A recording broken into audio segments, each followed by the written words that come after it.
I'm Max Keiser. This is the Keiser Report.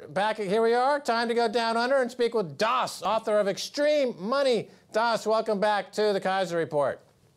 Nice to be with you, Max. All right, Das, you write about China's debt problem. Where is the problem specifically with governments, banks, individuals, etc.? Well, it's mainly governments and banks and to a larger extent corporations, but it's pretty even across the board. And the problem in China is I can't really separate the government from the banks or from the corporations because they're one amorphous mass. The only thing that's very clear to me is the debt levels are now somewhere between 200 to 250% of GDP. And there are four indicators of debt stress. The first is any country which has increased debt to GDP by roughly 30% in a 5-year time horizon tends to have problems. The second, what we call the credit gap, which is the rate of credit increase relative to GDP. If that's much higher, that tends to create problems. China is currently 70%. Third is you now need somewhere around $6 to $8 of debt to create $1 of GDP. That ain't good. A lot of the debt is now recycling existing assets. That ain't good. And the debt service ratio, in other words, the amount of money in terms of GDP that's going to servicing debt is now 20%. That ain't good. So all in all, it's not looking good is the best way I'd put it. But at the moment, the Chinese have a bit of time on their hands, being a pretty closed economy. But one senses the denouement to this crisis, as the French would say, is coming at some stage, and it's in the not-too-distant future. Well, economic growth in China is driven by two factors. One, of course, is their ability to finance their growth, and this is coming under some constraints. Another problem is that the growth in China has caused an ecological holocaust in China. So the soil is unusable, the air is unbreathable. This is also a constraint on growth, and it's tied to their monetary policy. In other words, to make all that free, easy available, they've created an ecological holocaust, and they're cooking under their own stupidity. At what point does the ecological holocaust in China basically finish the economy? Because now they're scrambling madly for food overseas. They can't feed themselves, and they've backed themselves into a poisonous corner, Das. Well, I think there are two issues that you're talking about, but they're quite interesting. One is the ecological disaster is certainly true.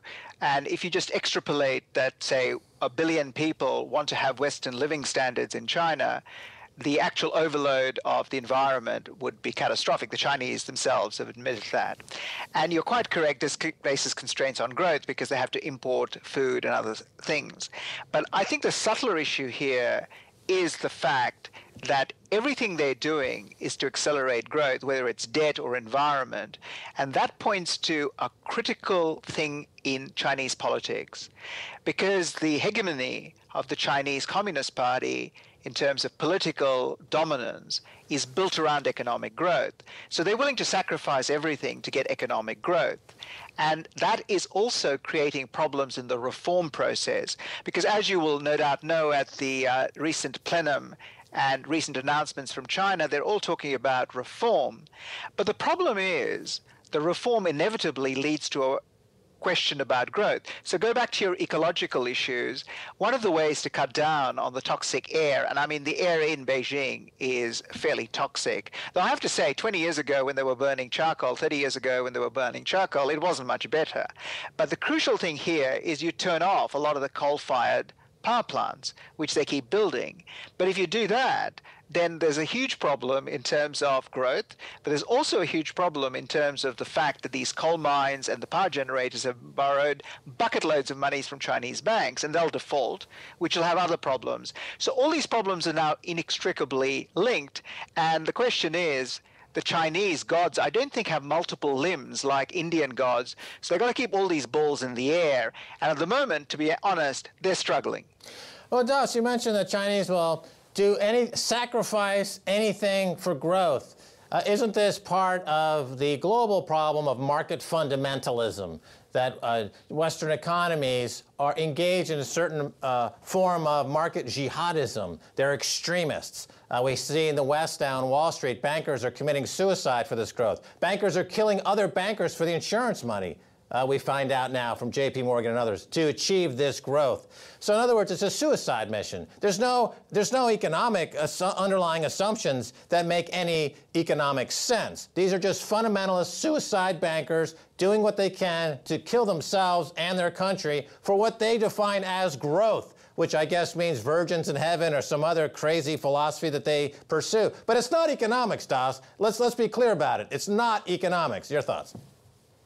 I think fundamentally you're right. This obsession with growth is at the heart of this problem. But I don't necessarily agree with you it's only a problem of bankers, because everybody wants their living standards to improve. They want more things to buy. They want greater prosperity. So growth and those two things have gotten linked. Yeah, but Das, your book outlines specifically how every single facet of the economy has become financialized, and that there are nothing but bankers. Everything is for collateralized debt, spun, resold, repackaged. We've all become financiers. There's no underlying economy to the economy. It's all debt repackaging, as your book explains. So in China, they do the exact same thing. And that's a philosophy of self-destruction. So explain how that doesn't work with your book, that you, in your book, explain how it works. Max, are you all right? I think you're choking in excitement there. But look, you're absolutely correct. Bankers are essentially the dealers which served up the heroin for this whole mess. But coming back to the issue of growth, Edward Abbey, the environmentalist, once remarked that mindless growth is the ideology of a cancer cell. And that's the problem we have. But there's a second interesting process underlying that, which is equally dangerous. If you look at the two things you mentioned, one is debt and the other is the environment, they actually have a very common theme, which is you enjoy consumption today, you enjoy the growth today, and you defer the problems, whether it's of payment or environmental catastrophe, down the track.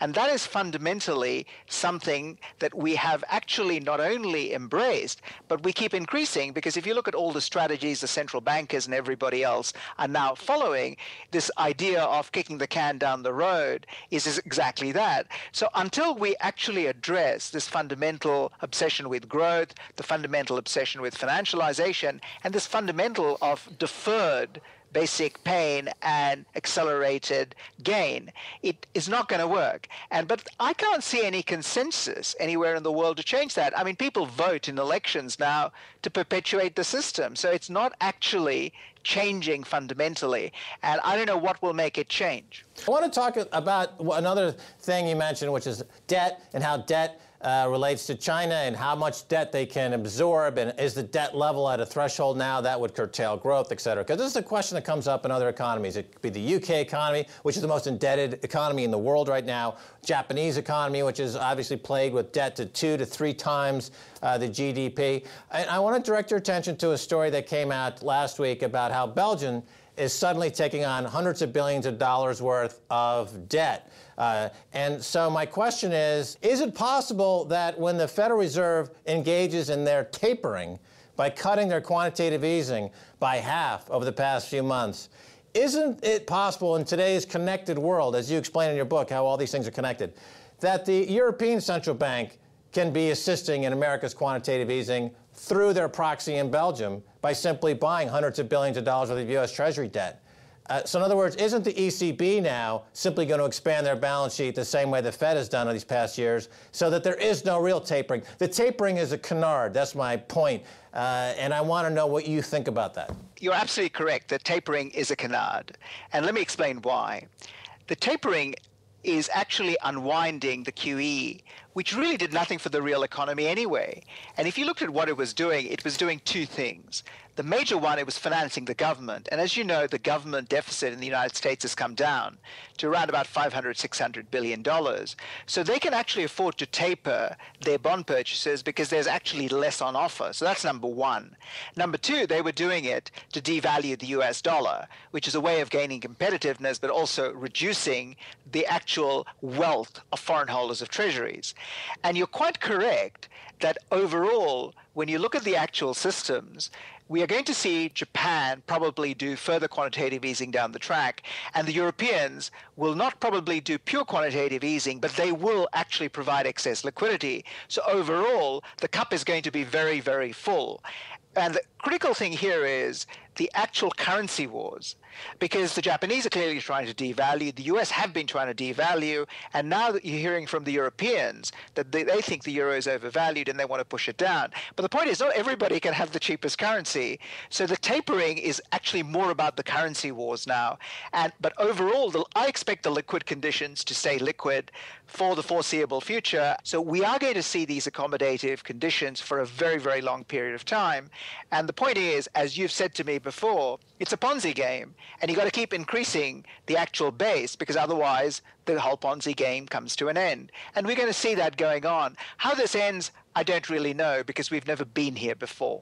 Right, but I guess my question is, and you're alluding to the answer, I just want some clarification here. Is it possible, or do we see through the dark market or through the shadow banking system some collusion going on between central bankers so that when the Federal Reserve Bank can say we are tapering, they are in fact simply passing the buck over to Europe or Belgium, who suddenly bought $200 billion worth of U.S. Treasuries, which is almost equivalent, to something very near their GDP. I mean, it's an astronomical amount. So, do we see some behind-the-scenes collusion? I think that would be interesting to the global audience to kind of dwell on this for a second. That these banks globally kind of work together to keep this debt burden continuing to grow. So, terms like taper are completely meaningless, Das.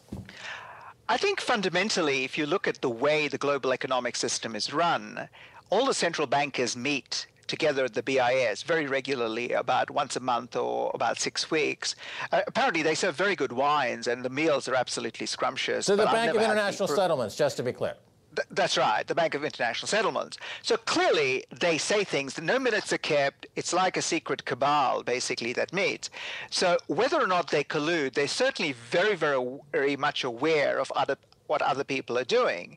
So under those circumstances, the policies are perhaps more coordinated than would first appear, because obviously they know what each other is thinking and what they're doing. But I'll give you an insight into exactly this in a sort of minor way, which is in China. As you know, in China, everybody is going on and on about the shadow banking system, how dangerous it is, and what they have to do about it. And you hear the People's Bank of China, which is a central bank, making all these noises about controlling the shadow banking system. What the earnest analysts among the investment banks don't seem to understand is the reason the shadow bank exists is because of the actual structure of the Chinese banking system, and it's grown up, like anything in China, with the approval, tacit or explicit, of the Chinese central bank and, of course, the Chinese Communist Party. All right, Das, we got to cut it off there because we're out of time, but we will follow up with the shadow banking system in China next time. Thanks for being on the Keiser Report. Good to be with you, Max. All right, and that's going to do it for this edition of the Keiser Report with me, Max Keiser, and Stacey Herbert. I'd like to thank our guest, Das, author of Extreme Money. If you'd like to get in touch, tweet us at Keiser Report. Until next time, bye, y'all.